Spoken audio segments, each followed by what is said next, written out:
আসসালামু আলাইকুম সুপ্রিয় দর্শক, কেমন আছেন সবাই? আশা করছি সকলেই ভালো আছেন। আজকের ভিডিওতে আমরা মালয়েশিয়ার কলিং ভিসা সম্পর্কিত কিছু গুরুত্বপূর্ণ আপডেট ইনফরমেশন আপনাদেরকে দেওয়ার চেষ্টা করব। যারা মালয়েশিয়াতে এখন ঢুকতে চাচ্ছেন, দীর্ঘদিন অপেক্ষা করে বসেছিলেন যে মালয়েশিয়াতে যাব, আপনারা কিন্তু কম বেশি জানেন যে মালয়েশিয়ার বাজারটা কিন্তু 99% অলরেডি উন্মুক্ত হয়ে গেছে। এখন শুধুমাত্র 1% এটা শুধুমাত্র আপনার অফিসিয়াল ডেটের জন্য কিন্তু অপেক্ষা করে আছে। যে কোনো সময় মেডিকেলটা শুরু হবে। এই মেডিকেল সম্পর্কে আমাদের কাছে অনেকেই জিজ্ঞাসা করেছেন, ভাই মালয়েশিয়ার বাজার সম্পর্কে তো অনেক তথ্য পাচ্ছি, কিন্তু মেডিকেলের ডেট দিচ্ছে না কেন?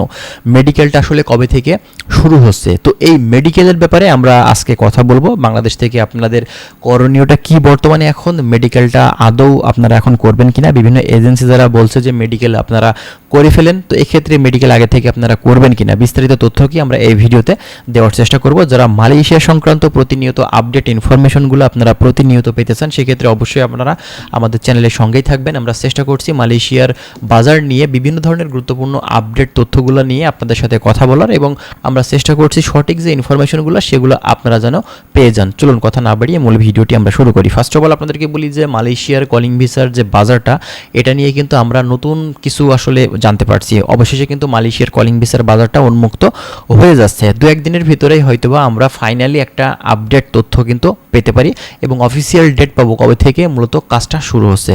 এখন কথা হচ্ছে মেডিকেল ব্যাপারে, যে আপনারা জানতে চাচ্ছেন যে ভাই আসলে মেডিকেলটা কবে থেকে শুরু হচ্ছে বা আদৌ হচ্ছে কিনা। অনেক এজেন্সি অলরেডি মেডিকেল করাচ্ছে। তো আপনাদেরকে আমি আগে সাবধান করছি, এ ব্যাপারে শুধুমাত্র আমি না, অনেকেই বলেছেন, এবং এর পাশাপাশি আপনার হচ্ছে আমাদের প্রবাসী কল্যাণ যিনি মন্ত্রী আছে আরিফুল হক চৌধুরী, তিনিও কিন্তু বলেছেন যে আপনারা আগে থেকে কোনো এজেন্সিকে টাকা পয়সা কোনো ডকুমেন্টস অগ্রিমভাবে দিবেন না। এটা কিন্তু একটা সতর্কতা বার্তা। তো এইটা অবশ্যই আপনাদের ফলো রাখতে হবে। যতই আপনার মালয়েশিয়ার কলিং ভিসা খুলে গেছে, খুলে যাচ্ছে, খুলে গেল, এমন কথা আপনি যাই শোনেন না কেন, যতক্ষণ না পর্যন্ত অফিসিয়ালভাবে আপনারা জানতে পারবেন যে অমুক তারিখ থেকে মেডিকেলটা স্টার্ট হচ্ছে, ততক্ষণ পর্যন্ত কোনো এজেন্সিকে আপনাদের ডকুমেন্টসগুলো আপনারা দিবেন না। এখন কথা হচ্ছে যে এজেন্সিগুলো বলছে যে ভাই টাকা পয়সা বা আপনার ডকুমেন্টস এগুলো আপনারা জমা দিয়ে দেন, মেডিকেল স্টার্ট হয়ে গেছে, অমুক তারিখে মেডিকেল, আপনারা তাড়াতাড়ি ফাইল জমা দেন। তো এই এজেন্সিগুলো কিন্তু ভাই বাটপার, ঠিক আছে? এই এজেন্সিগুলো আগে থেকে আপনার ডকুমেন্টসগুলো নিয়ে আটকাবে, পরবর্তীতে তারা যদি পাঠাতে নাও পারে, এক্ষেত্রে কিন্তু আপনারা তাদের কাছে ঝুলে যাবেন।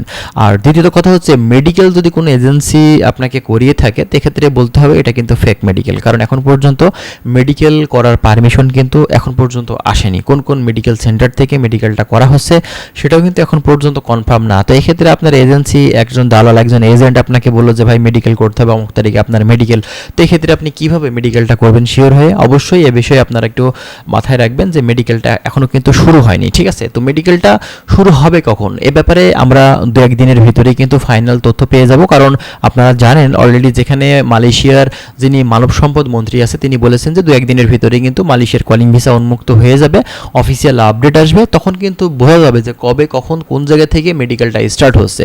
তো এটা কিন্তু আমাদের জন্য বড়সড় সুসংবাদ বলাই চলে, যে দীর্ঘদিন থেকে আমরা অপেক্ষা করার পর হয়তোবা মালয়েশিয়ার কলিং ভিসার বাজারটা নতুন করে উন্মুক্ত হওয়ার কারণে আমরা আবারও কিন্তু এই দেশটাতে সুযোগ পাচ্ছি। তো যাই হোক, আমরা আরও বিস্তারিত তথ্য আমরা আপনাদেরকে দেওয়ার চেষ্টা করব।